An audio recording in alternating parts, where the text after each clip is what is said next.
Rainforest ng Peru, Lasam, Cagayan para i-check po yung mga biodiversity na matatagpuan dito sa lugar.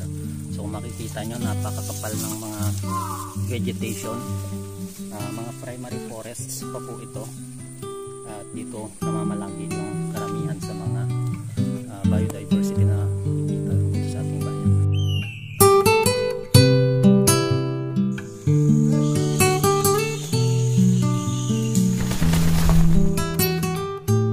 Sukal ng kagubatan ng Peru, kinailangan pa namin ng mga kasamahang mga aitas para linisin yung daraanan namin kasi delikado po yung mga trails, tapos matinik. So magandang indication ito na ang rainforest dito sa Peru ay healthy, malusog.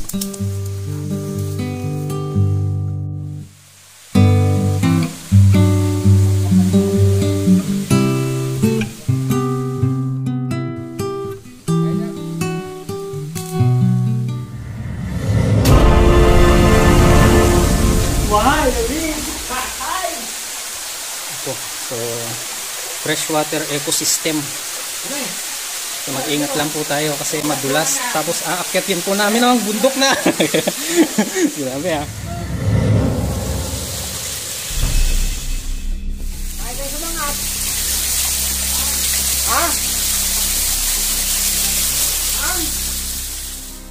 So, napakadelikado po ng pupuntahan namin. Napakataas na mga bato.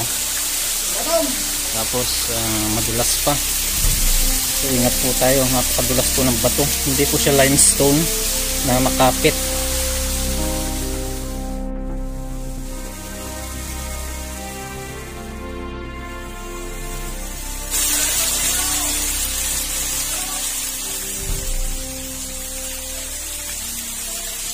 Madali lang! Madali!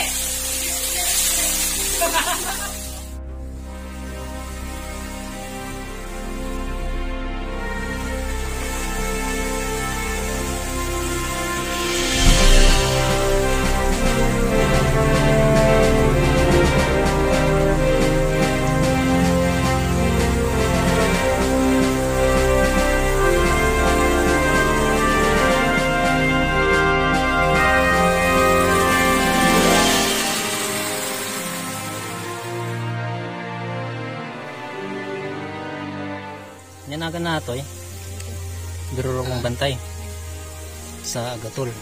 So meron po tayong nakitang presence ng mga forest crabs, tapos iba't ibang uri ng snake.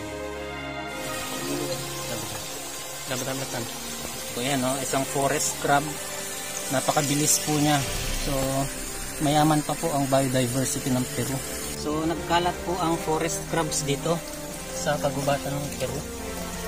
Sabihin lamang na itong ecosystems na matatagpuan dito sa barangay ay nakakasupport siya ng mga iba't ibang uri ng biodiversity. Meron tayong freshwater ecosystem dito na pinuntahan, isang mountain stream, at nakakita nga tayo ng isang forest crab. So papakawalan natin siya. Ayan. Yan, so meron din tayo nakitang susong pilipit, also known as Jagora shell.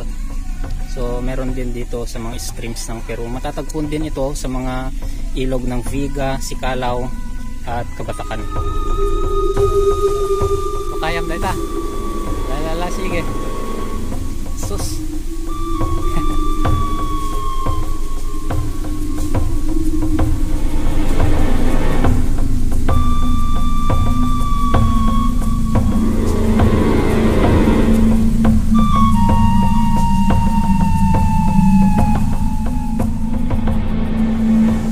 Parukong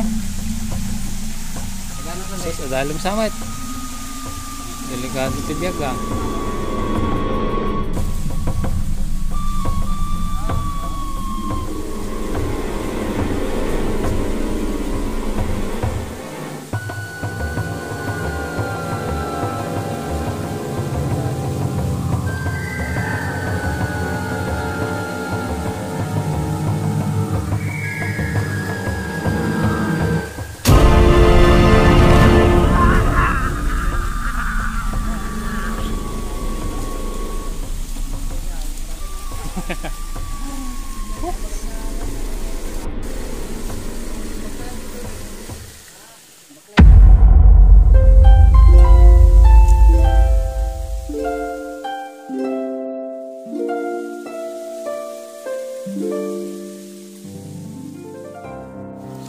tayo nakitang isang rock.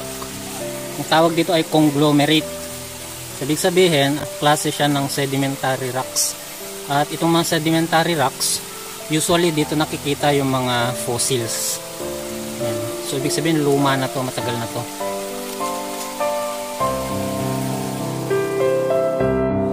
Ito yung tinatawag na abati-bantay. So pwede daw pong gamot ito sa sugat.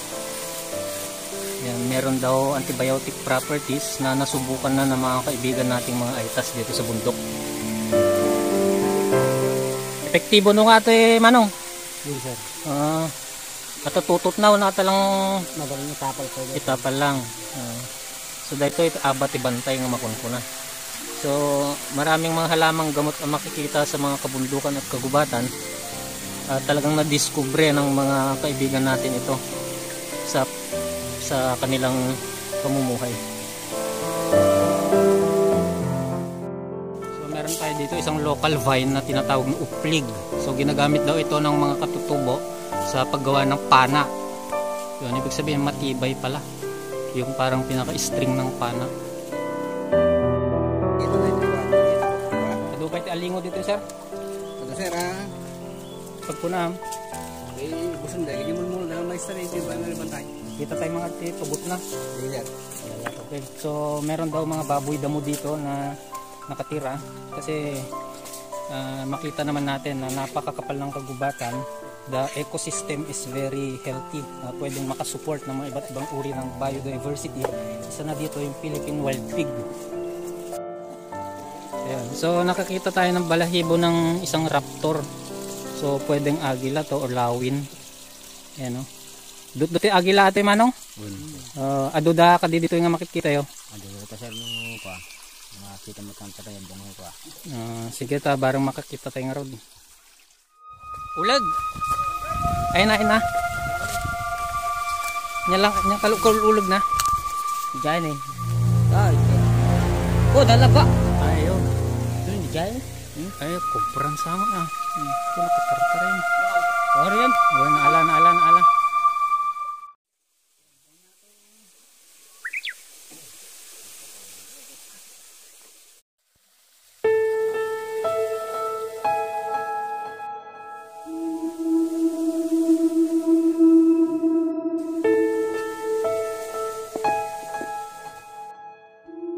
Tinatawag na alupa.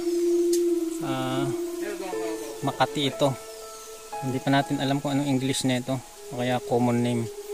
Pero ito daw yung Makati. Hindi mo basta-basta hinahawakan ito. Ayan.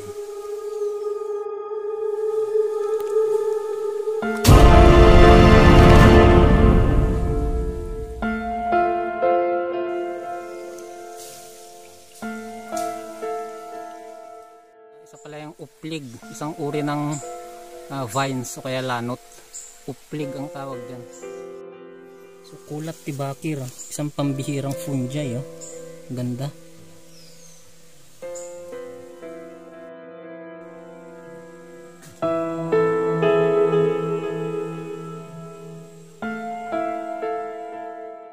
So isang kakaibang fungi yung nakita natin na tumubo sa isang dead leaf. Ayan. So nandito siya. Mga detritus feeders kasi sila, meaning to say sila yung mga tumutulong para mabulok itong mga organic matter para maibalik sa lupa yung mga nutrients.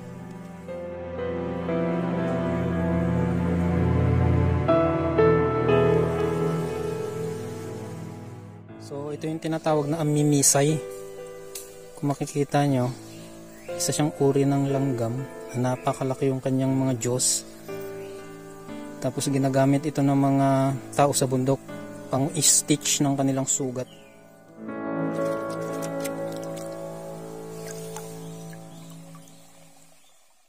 Arguably ito yung pinakamataas na waterfalls dito sa Lasam. Kaso right now unfortunately walang tubig. So magkakaroon ulit kami ng isa pang expedition pag nagkataon. Hopefully pag mga tag-ulan. Kasi mas marami yung tubig, mas makikita mo. Ang taas talaga no? Yata.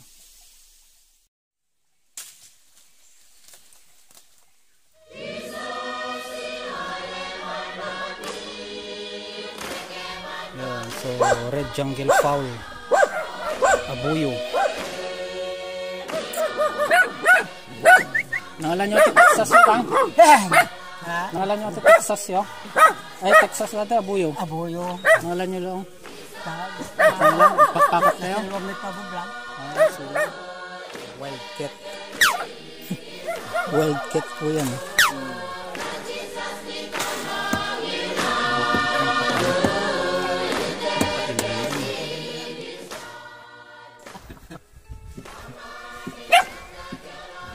Amin. Hindi nakita ang detail. Buhayin.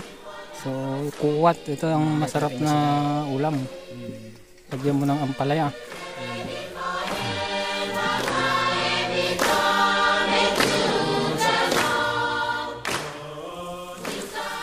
So, mga wildlife na inulam. Hindi natin alam kung anong klase ng ibon ito. So, ibig sabihin, may nahuli silang ibon. Inulam nila. Tinatawag nilang alimukang white-eared dove. Ibig sabihin, puti yung tenga niya. Oh, bayawak po yun. Bayawak.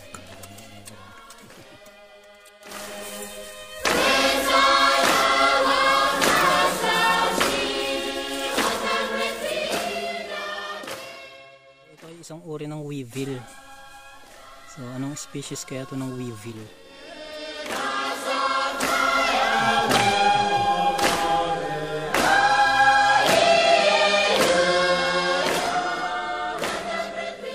Ano dato eh? Ito agas ti ko ay subo ti aso. Subo ti aso. So, dato eh, karay kay ti abuyo dato eh. Kinaray kay ti abuyo. Agas ti niya ata?